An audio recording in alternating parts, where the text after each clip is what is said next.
This is a great day. I want to tell you about it. First, you're going to be making some shavings, and you got to watch.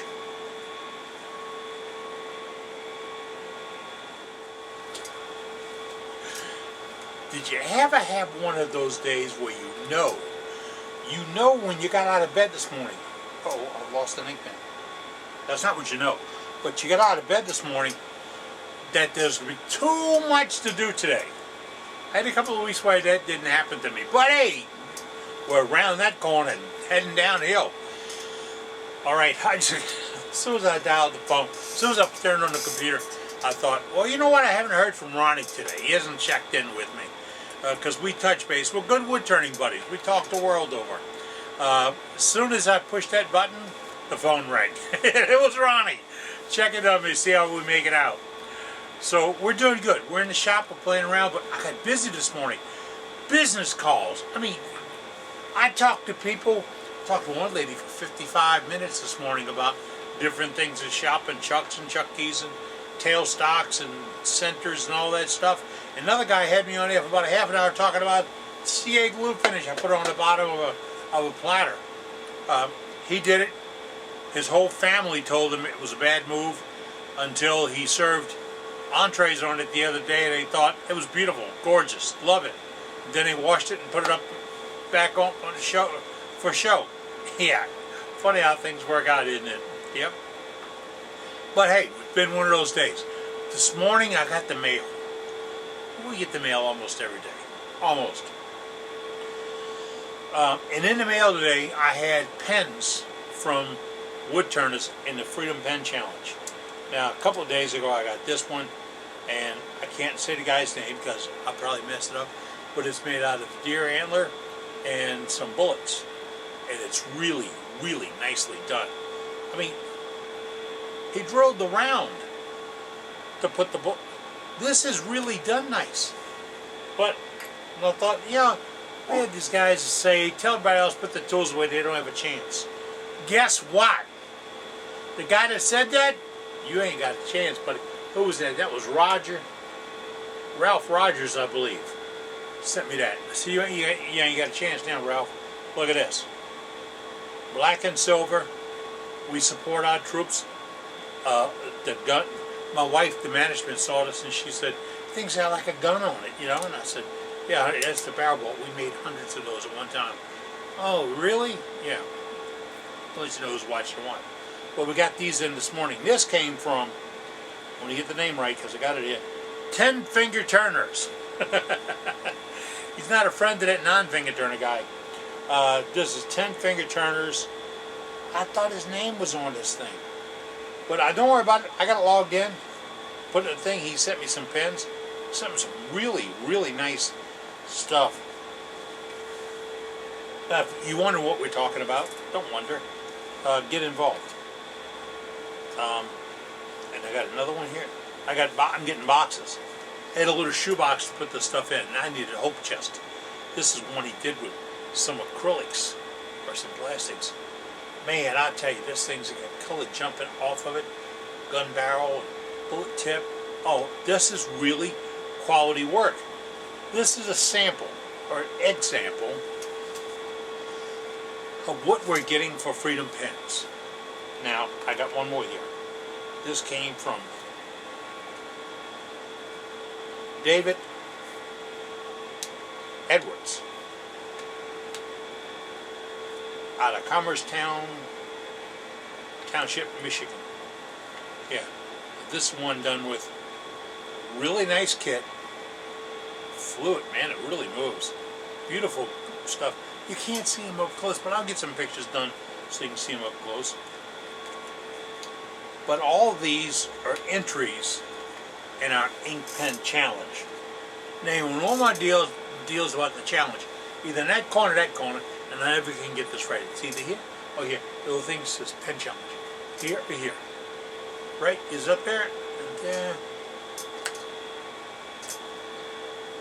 I know a snip. You snap it. Just oh, there it is. Okay. Pen challenge thing. That's how you get into the challenge. What is this? All right.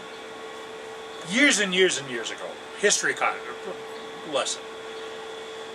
I got involved in making pens for troops. I was a troop. I served. I did my time in the U.S. Air Force. I never recovered from it. And maybe you served and you've impacted the military the way I did. Yeah.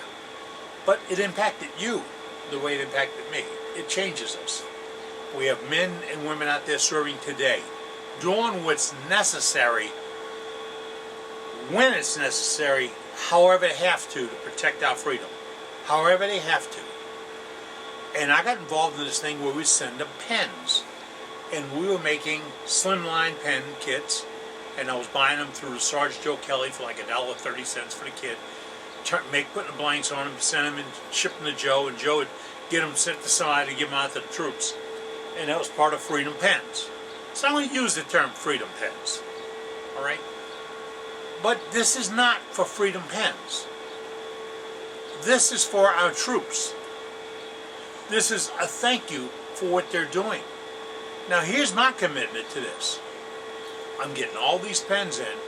I will handle distributing them. I want to talk to some former military, some inactive military like Doug Rowe.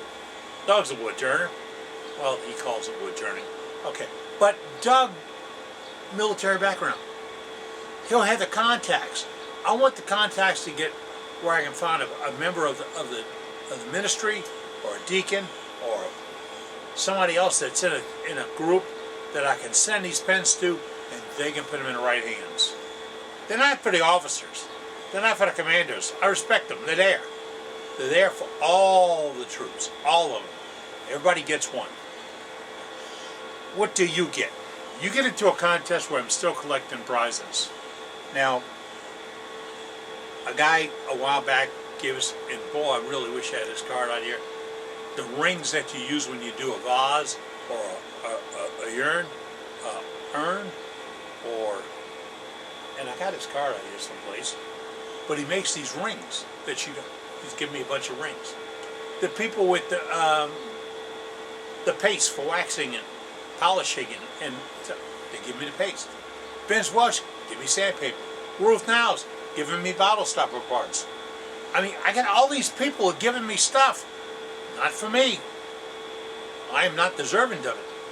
I believe that those folks should be deserving of those pens, so I'm going to pay you to get me the pens. Did I get that right?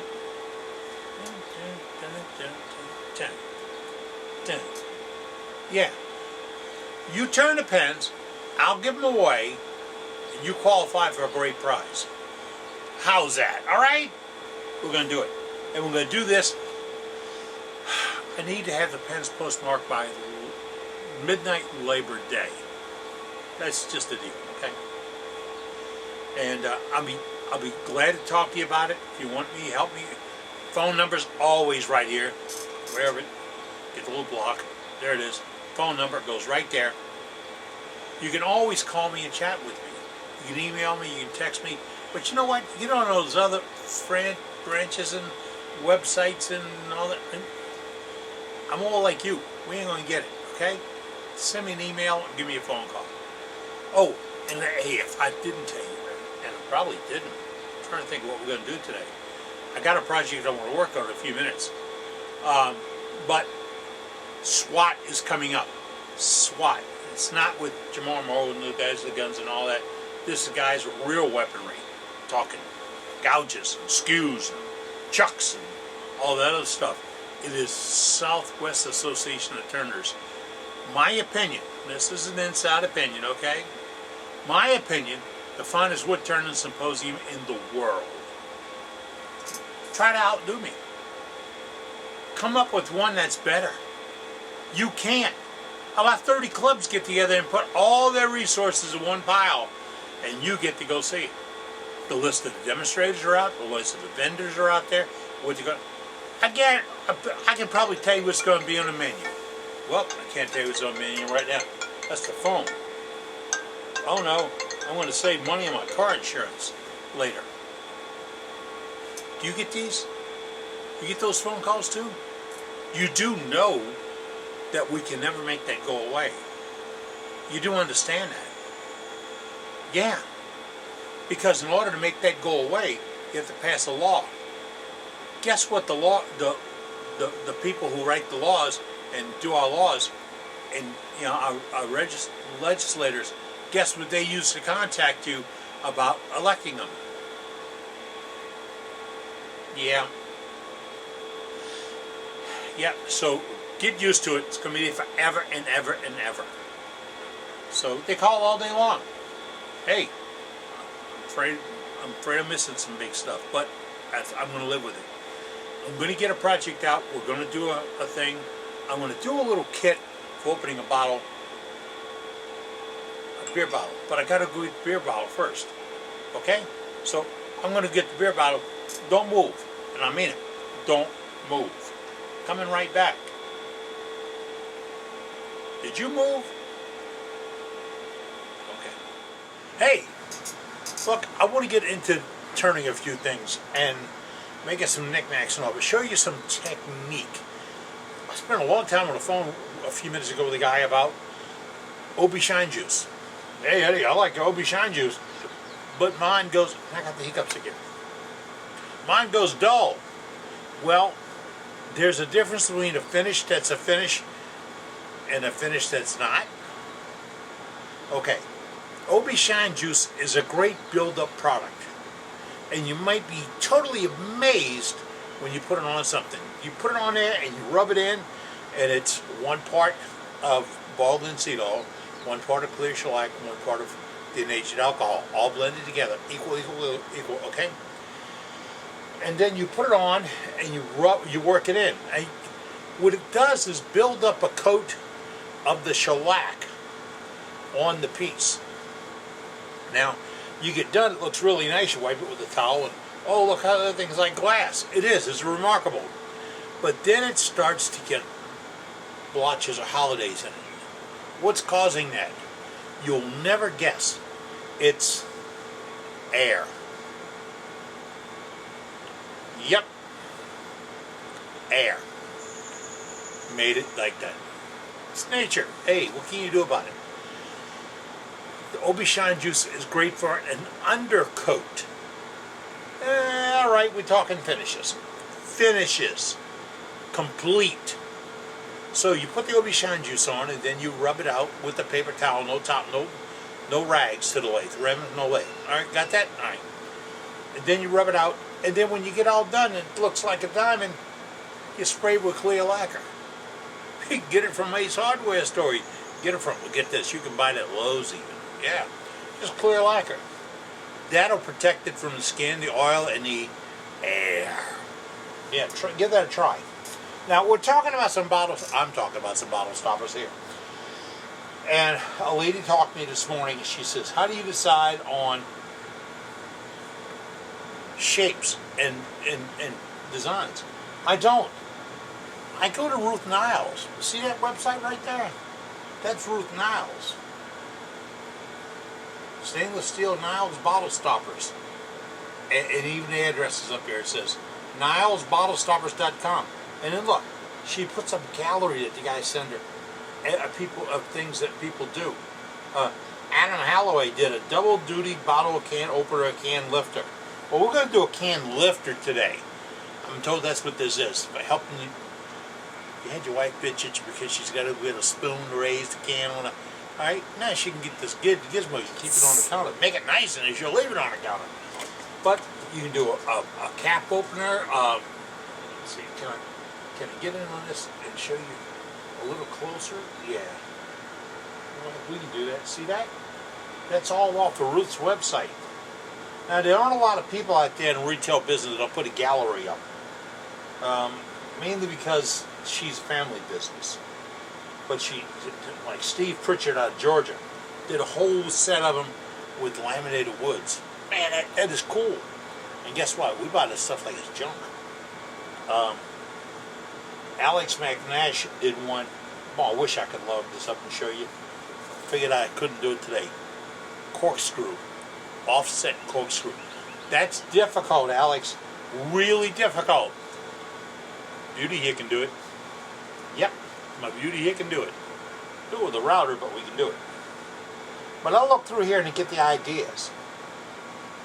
Because sometimes your brain just needs to have a little I'm sorry, my dad used to say, your brain just needs to have a fart every once in a while so real good stuff comes out.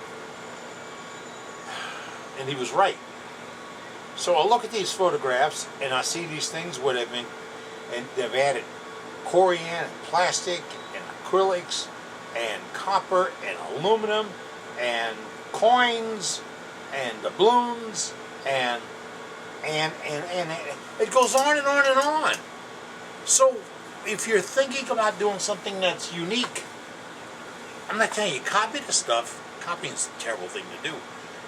Mimic it. Go in and duplicate it. Go in and say copy, duplicate, mimic, and all that.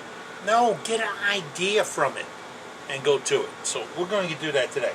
Now, I'm starting off with this piece of 4.5 inch, 1 1/4 by 1 1/4, and I think it's a type of rosewood, except it had written on the side of it, mystery wood. So I might not know what it is, but it's a pretty piece of wood. It is. I mean, where's the thing? There you go. Look at that. Isn't that pretty? That's pretty mystery wood. Now, it's been in a box outside in the water for about 6 months to 6 years. Alright, and I'm going to do it on my regular lathe, not ornamental lathe. I have a one-way 2436 that's 20 years old this month. We have party and all. This is the workhorse. I put this thing through hell and high water.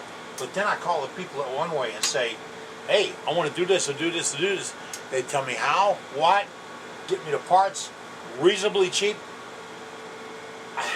You know, it's a company that cares about their customers, not about their bottom line, about their customers. I love visiting with them when we go to the trade shows. And oh, SWAT's coming up. Did I forget to tell you? No, I might have forgot to tell you. SWAT is Southwest Association of Turners. SWATURNERS.org. Look, see the thing? That's where you're gonna. That's, as I keep saying, world's finest wood turning symposium. But there'll be One Way will be there, along with a handful of other folks. I'm going to put this in my number 2 Morse taper that's right here. But I clean it first. Now you say you're not supposed to clean those Morse tapers. No, you're not supposed to sand them, wire brush them, polish them, scrape them, a couple other things. But this is a little handy nifty job I got out of the catalog sale. And where I got it from, they don't have it anymore, but they're all around. But it's a number 2 Morse taper cleaner. It just clean the inside of that Morse taper, just that easy. See how hard? Oh, I'm sweating so much. See how hard it is? And it took any residual, see if I can put this delicately, crap that was building up in there, because that's a hole. It goes all the way through. And there's a thing about the venturi of the dust and all. Well, I just cleaned it out the way. So I have my Morse taper here, which is clean, not sanded, not polished. All right, I'm going to slip it in there. But get this on the back side. What I'm not showing you is, oh, get out of here. That's a drawbar. It's a drawbar. Those damn machinist people created this stuff. This is going to pull that into my headstock. Why? Well, because I don't want to be worried about the connection I have. I don't want this to vibrate, move out. I don't want to have any slack or any trouble or chatter or whatever. So I've got that knob and it goes right through it. And now this is part of this, and it's tight. Now what do I do with that? Well, I'm going to lock my spindle, and this time I'm going to unlock it. I drilled a hole in here. This hole matches this bolt on my piece from Ruth Niles. Now I can tell you how to calculate exactly what that size should be, but I'm not. No, because I just bought the bit from Ruth Niles also. So there's a little drill bit, little stubby drill bit, and I drill the hole with that, with my pistol drill, and then I'm going to thread it on here. And because I got the hole the right size, the wood threads onto that bolt, which has got I call it a homie touch. it's got a notch in it that lets me just snug it right up. So now this became part of this, and it's all locked with this.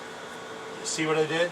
Now, I could turn this where it's at right now, but remember, we don't shoot from the hip and hope to hit. We're going to buy a little insurance. My insurance is right here. This is my revolving center. Now, I'm a big believer in a revolving center. This one's made by One Way, but Jet makes them. Robust makes them. A handful of other people make them. But this happens to be my One Way. It's a revolving center. And it comes with a cone tip and a cup and all the, I mean, here's one adapter to go on it.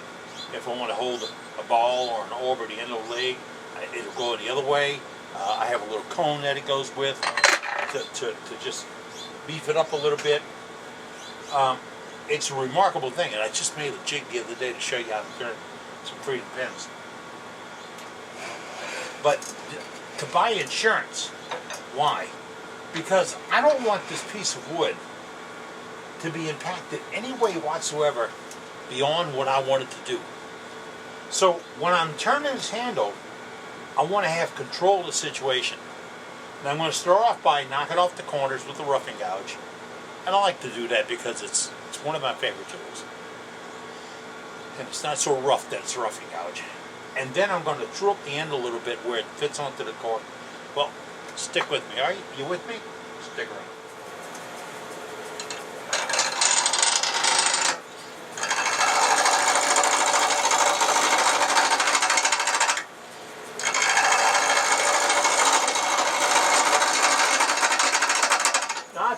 I turned sitting on a stool because of my hip. For all you fellas that believe you can't do that, you can do it. All right, turn it around. I have to weigh down like maybe 400 RPM because I still got big corners out there. Remember, it's square or close to a square. So I'm just not going to penalize.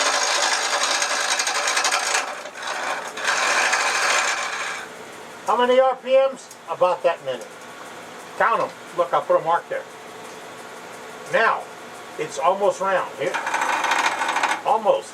Let's crank up the speed a little bit. Put a little more. How many RPMs? I don't know. I'm really comfortable.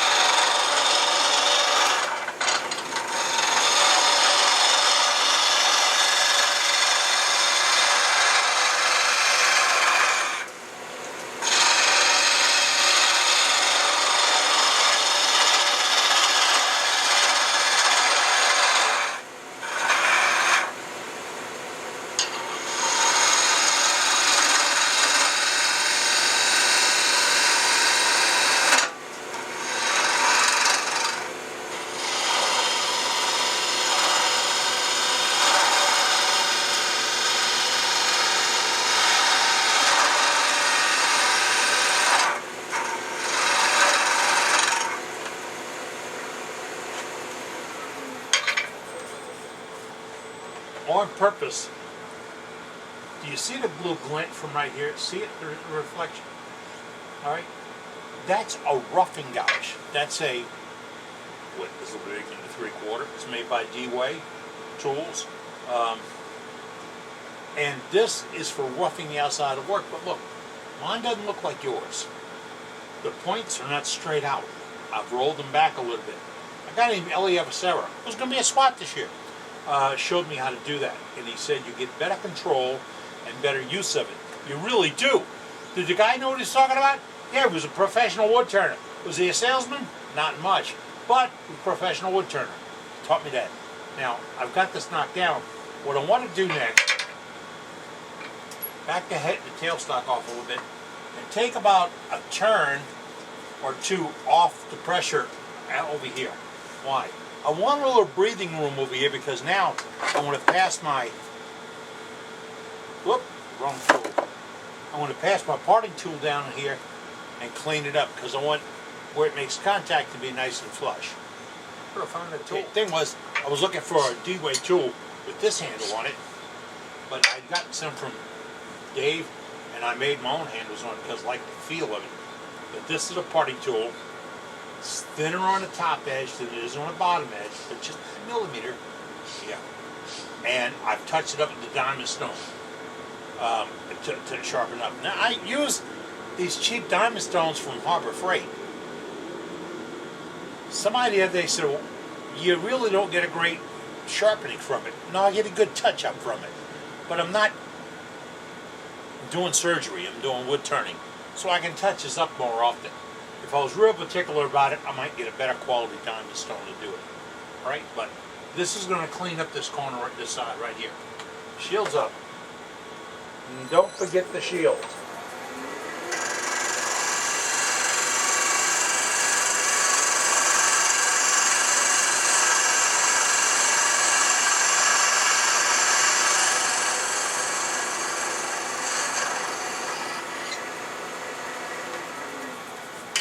What did that do? That cleaned up and trued up this edge right here. That's going to fit up against my bottle cap, my cap opener. That's what I wanted to do. I wanted to sit right there and pick up. When it's finished, it's finished. And it's finished. Because the size of this mandrel matches just about the right size for doing this. Once I tear this bag open, I might as well throw this on the floor because it's going there, right? That's the rules. Okay. This dimension is very, very close to the dimension of that mandrel. Oh, the mandrel comes from Ruth Now's also. I get the mandrel, the bottle stoppers, the bottle openers, wine bottle caps, and all that, all from one great lady, Ruth Now's. And oh yeah, there are no discounts. Somebody else having to beat that? No, they can't. Now, that's going to be the size on this end.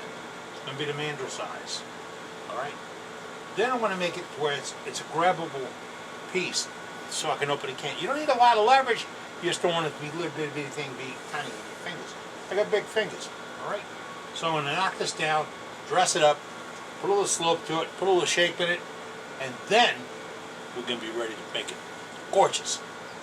I don't know what happened. I was cleaning this off with a sandpaper from Vince Welch, and I was making sure I didn't scratch my Making Shaving stickers. I got some new ones. I'm going to give them away at SWAT. Tap me on my left shoulder if I'm wearing that jacket that says Making Shavings. Alright, but I'm going to, this is going to be smooth and clean. Then I'm getting out my skew. The basic tool. This is my diamond stone from Harbor Freight. Really need to get me a better one, but the budget is not discussed right now. Why? Well, because I bought stickers and I'm going to SWAT, and she doesn't want to talk to me about it. And I'm going by myself, guys. I will not have the ball and chain with me this year. Okay, and not that y'all miss her, y'all want to ask where she's at. This is one of those growth things. You might understand, you may not, I don't. Alright, now, this is what we're going to do right now. This is running round. Watch. Very round, okay? I'm going to bring the speed up to maybe about 2400. Yeah, that looks good. I'll put a mark in it and make count them. 24.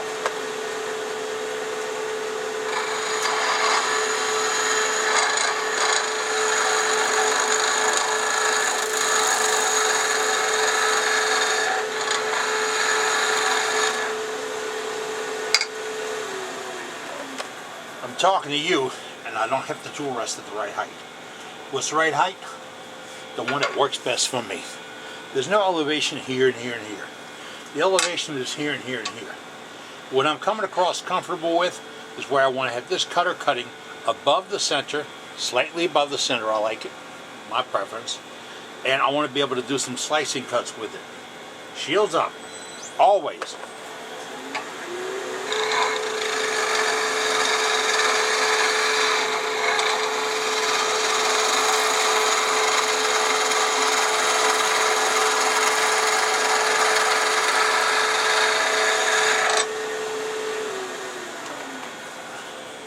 That's one pass with the skew.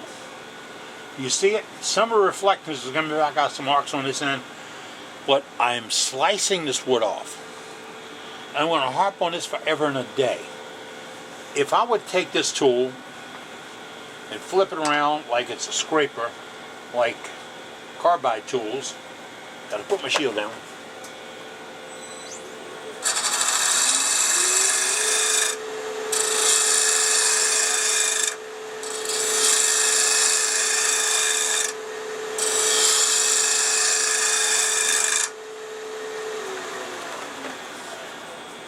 That's the cut. I'm using that term loosely. That's the cut I'm getting. Do you see apples, bananas? We're not even up to strawberries when we polish it out. But when I put an impact on that wood, I want it to be the minimum impact I can, damage as little fiber as I can, so when I fix it for sanding, I don't have to fix what I screwed up. So my deal is, if I'm cutting at a bias, see the angle? That's a bias. My wife says it's a sewing term and we're not supposed to use it. I'm cutting at an angle, I'm getting a better cut. I'm going to turn the crank speed down, and I'm going to bring you in a little closer, because I want you to understand this. Alright, let's see, can we all see this? Alright, we're going to see this. Shield's gone down. Okay, now I got it at the right speed. I raised my shield so I can talk to you. I'm running about 300 RPMs. Now, it's stable, look, it's smooth. Normally I do this, I live with splinters in my fingers. Don't do that a lot. Do this. Stable and smooth. Alright, now, if I present the cutter like this,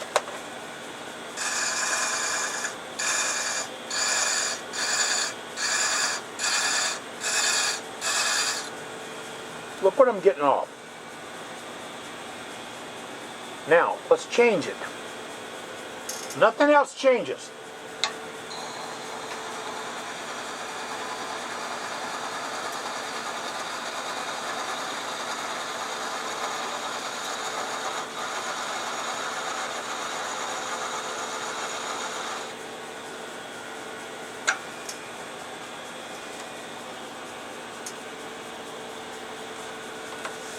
What I peeled off was significantly different, and what it did to the wood was significantly different.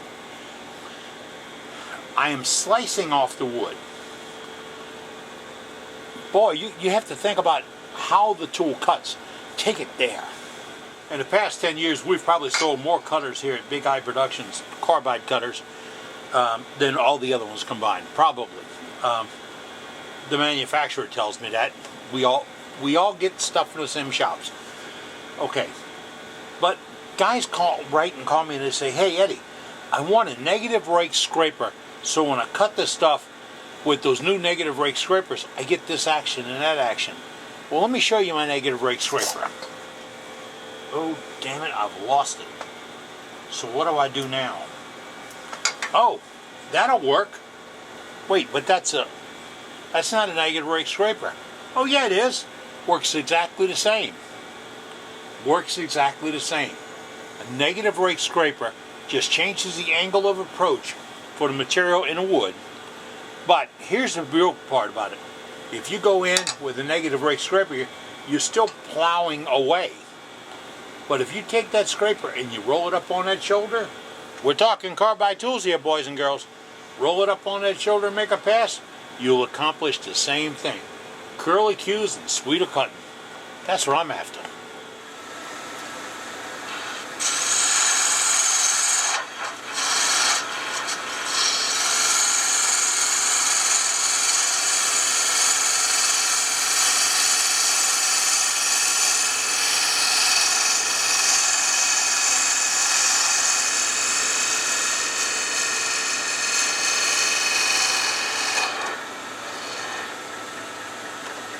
Now get this,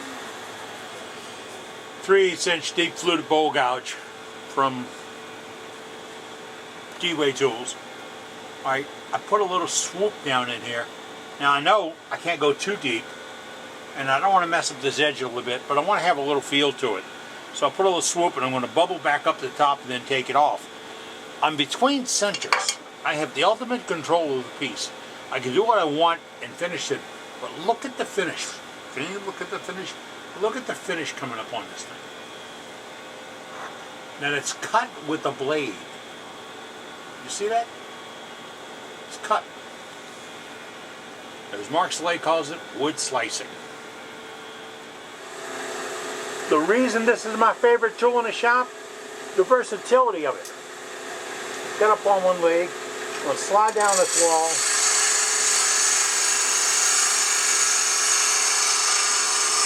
Little fine cut. Another one. Another one. Another one. All right, go ahead and tell me you do that in 3. What that was, a race? Then I'm going to come back and clean it all up. I'm going to take my time easing that away. Now see what I did? I rolled my tool up almost vertical to reduce the cutting action of the tip. I want it to slice. So I'm going to keep it up vertical, but you can't see it. Keep it up vertical to get that twist out. Alright? That's where I'm going to get my best cuts. Page 1. This is sandable. Everything's sandable. You can sand with a freaking brick if you need to, but this is sandable. Sand it, got to come up, going to be a little knob in my hand, get the stop off. I think I want to do a little decoration and maybe some bands up here, just because I can. I got my band burning little gizmo right here. So I'm going to do that, just to give it some decoration. I want to part it off, shields.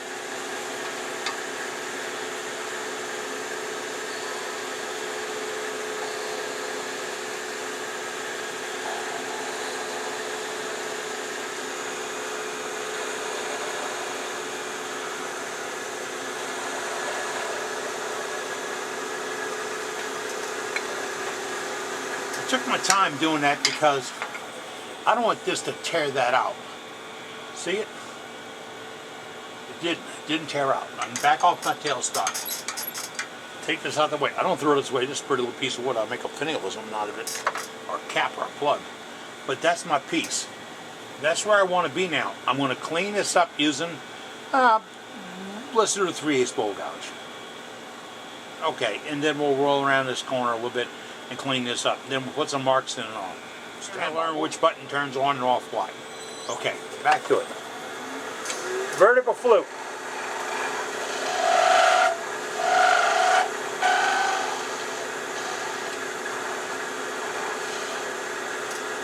Vertical flute gives me a very surgical cut. I'm rubbing bevel, I'm controlling it, it's not wide open. The difference here. That was wide open.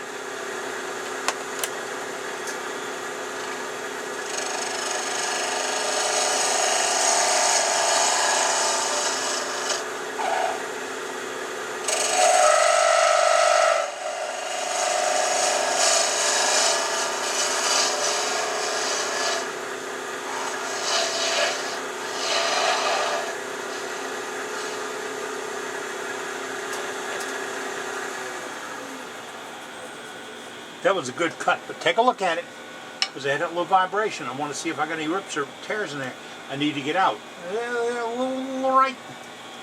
Where's that ink pen? Come on. Right here, I got a little tear. I'm going to make another pass and get that out. Why? It's easier to make one pass than sand forever. Shield up.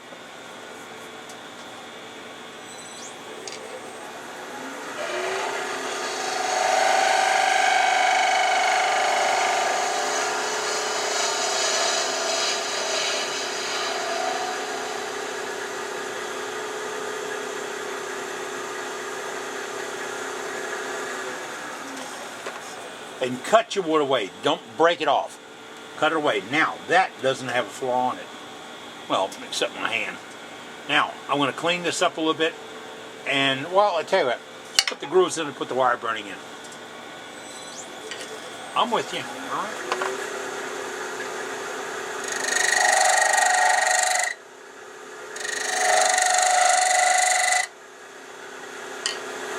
If you do 2, you don't have to worry about the spacing. If you do 3, you get the spacing right. It's not cheap.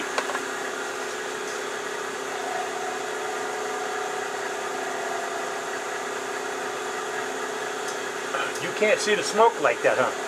Right now. See the smoke? High hole silver. Yeah, we're that age. Now, I just burned those 2 lines in. That's going to be my accent lines. I could put 3, 5, 7, 9, whatever I want. None. Smooth it out. Make people look at your work. That will draw your attention to your work. They're standing a little proud, so when they stand out, they're going to stand out nicely.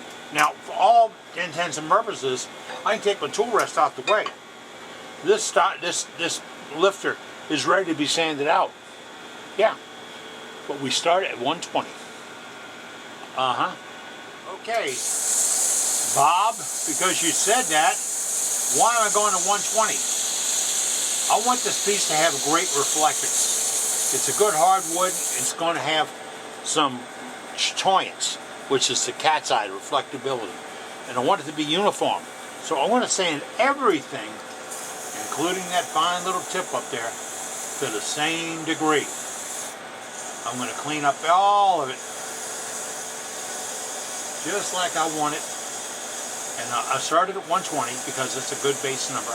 Sure, I could start at 80. I could start with a brick, but it's better to go here.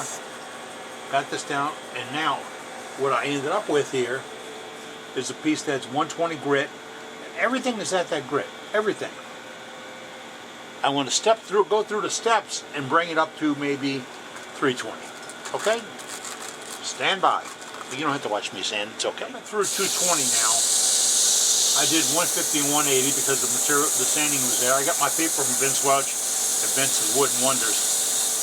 Not because he's a genius in sandpaper, but he is. But that's not why I get it there. I get it there because I get good service and good quality. Look, no load down. I'm using it the way it's supposed to be used. And I'm sanding. I'm not burnishing. I'm not rubbing it in. The difference, I can turn this over, the back of the pad, and burnish that, and it feels pretty good. That's not sanded. That is sanded. Big difference, boys and girls. Big difference. So I'm going to come through to 220. I'm going to step it all the way up. I was watching a video the other day of a guy doing some sanding, and I'm thinking, boy, am I glad we didn't have videos when I was a kid. Because I went through that here. Hold my beer. Let me show you how to do this. A stage of my life, too. Hell, I jumped off the side of a mountain in Vietnam. Show a guy how to dive into this pond. This little valleyway going off of Cameron Island. Not only the water was only 3 feet deep. Look, I'm still here today. Well, if we had a video, I would have done it a couple of times for the video. But they were sanding and they were burning the paper. Now look, see that? There was no magic there. No magic. There's no magic at all. And I'll flip it and the paper disappears. Voila! Right. But I see these things and I say, thank God we didn't have cameras when I was a kid. And there'd be a whole lot less of us. There's the piece. Watch. It's not loaded up. You see that? It's not caked up or loaded up. It's still sanding. Sanding a lot. And that's what I want to do. This is that 220 grit. Is the blue pad better than the green pad? Better than the gray pad? Better than the orange pad? Better than the one with the screens on it? I don't know. And guess what? It doesn't make a lot of difference. To me, cutting wood, it all sands. If I use it properly, apply even equal pressure, I can get the same effects. You might beat me with one thing or the other, but hey, come on. This ain't a race. I'm at 320 now. Look at the sawdust peeling off. At 320, it's peeling off. Now I can rush this, get it through, splash some sealer or something on it, and it will look all right. But when I take this to 600, like this, and it's clean and smooth, and all the pores are open, that color's going to come out from that wood and come right out to me. It's going to wink at you, boys. It will. Lady, this is a big shiny thing you've been wanting for years. This is it. Alright, I gotta clean it up. I'm gonna get YouTube out. Okay. I'm at 320. I want to step it up a little bit more. 400. And I mention this because people think that's burnishing speed. Well, it's just standard ceramic sanding paper. Look. Didn't load down. It'll clean up. And I can clean all this off and get it all uniform. And I'm only running about 300 RPMs. Why? Well, at 1,000 RPMs, I'm going to do some harm to the wood I don't want to do. And I don't want to do harm that I have to fix. So I'm cleaning it up. I'm going to get my bead wire thing back out. And I'm going to go right back over the top. Clean the crap, pardon the technical term, the crap out of those two burnish marks. Alright? That means this is all uniform and cleaned up. It's getting late in the day, and I got a late start on this. Taking a lot of phone calls today, and I thank all of y'all for calling. I did a little thing the other day about I'm back because I had a really rough week with some stuff in personal life, and I really forgot how good it was to have a family like you folks out there. But my family came to the rescue, you, and pulled me through, and I got a lot of nice notes on it, and I thank you. You might not know it, but it makes a difference. I'm going to go on here with the sealer. That's all I have. This is just Deft wood sealer, and I cut it 50-50 with lacquer thinner. DEFT. I get it at Ace Hardware Stores, got it, but PPG Paint sells it, and you get it at, of all places, Amazon.com has it, and it's a good build-up coat. Now I'm putting this on and rubbing it through pretty heavy right now because I want you to see what the impact will be when we get the joints right. I'm sanding to 600, okay, and I didn't stop the lathe from when we started, okay? Just now putting the finish on because I want you to see the overall effect of this. Look at that material. Look at it. You see all the grain, all the color, all the varnish comes jumping out. That is what you want. I'm a stickler for a few things. One is, if you're going to turn wood, you're going to put a shield on. Honestly, I don't give a damn who you are, you need a shield. If I take that and throw it at your middle of your face with all my might and hit you in the nose, it's going to hurt. If I throw it at you and you're wearing a shield and bounce off the shield, you're going to be pissed at me, but it ain't going to hurt so much. Now, that's one thing. Number two, I don't bring rags to the machine. Paper towels. Number three, if I need a fast build-up finish, I'll put a sealer on it. See, there's a nice sealer on it. Alright, I want to bring the machine way down, put a little bit of power on it. No wood turning. Stable piece. I'm going to take the same piece of blue paper towel I get at Home Depot. I'm going to put some super thin CA on it. I told you I want to do a quick hot fix on this, okay? Did you notice I forgot to put my glove on? Yeah, I did. One. Right now when it's burning all the way through that pad and getting my fingers. See? Got me. Because why? I'm not smart enough to put the glove on. That piece is just about done.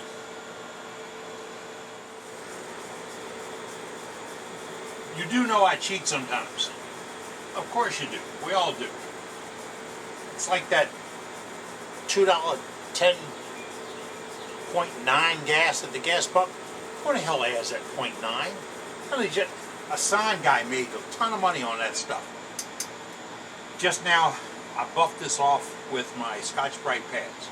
I did the gray and I did the white. And that's going to bring it down to a really great finish. Then I went and put one coat of Renaissance wax on it. I like to put that on just for protection. Now, the piece is ready to come off the mandrel. How about that? It's really grabbed on now. Takes a second or so to get it to walk. I'm going to back this off. All the parts I showed you today are available from my friend Ruth at Ruth Panels. The sandpaper came from Vince Welch. My tools come from D-Way Tools. And I've got other friends out there. We talk about them occasionally. But I'm not going to sit here and harp on and say, you got to have this and you got to have that. No, you don't. But when you know where the good is, that's where you go. So I'll take my little cap off. One of my best friends in the world make these things for her. And they got together after I started talking about Ruth. And screw it on. I'm a sharp turd. I'll put a little drop of C8 right there and I'll lock it down so nobody takes it apart on me. I shouldn't want to take it apart. Then I have my finished model can opener. TopPopper. What do you do with it? Well, I went around and gone to the 7-Eleven to get a Coke can with a pop top. They don't have them. They have everything's in plastic bottles. But they have beer like that, and I'm not permitted to have beer yet. We're working on it. But it goes under that little tab and helps you lift the can. I might have to be able to do a little close-up on a can of something I bought. Number one, I don't like going in that place because they've just been indicted for not paying their taxes. They would pay the workers and not pay the workers the taxes, but not pay the government the taxes either. And it was to keep everything on the board because nobody had those green card things. So I did force myself to go in there. This is nice. This will work. This will be on the table. And people say, wow, what is that? Well, that's popping the top. Don't have to get a spoon out from mom and open the can anymore. It's just a little project you can do. It's a little project. It's got a little detail in it. It's got a little fun in it. What I showed you was using a roughing gouge to rough something in that wasn't so rough. And then we went to a skew and we bladed it back out and took some shape on it. Then we took a 3/8 inch deep fluted bowl gouge with an Ellsworth adversary cut. I patented that. And we went through and shaped it. We cut the tip off. Left a little dome on it. We did the wire burner on it to show you how to burn in some marks. We did a finish with Deft, super glue, and a little bit of Renaissance over the top. And this puppy is ready to go to the house. Are you? I'm Cat and Eddie Castle, and you've been with me today as we've been making shavings. Hey, look for me at SWAT now. I'm going to have those making shavings tickets for you. Oh, man. I do like this. It's one of those moments when you wish you drank beer just so you don't. When I was 18 years old for my birthday, my daddy gave me a church key. He did. He's the one that started all this.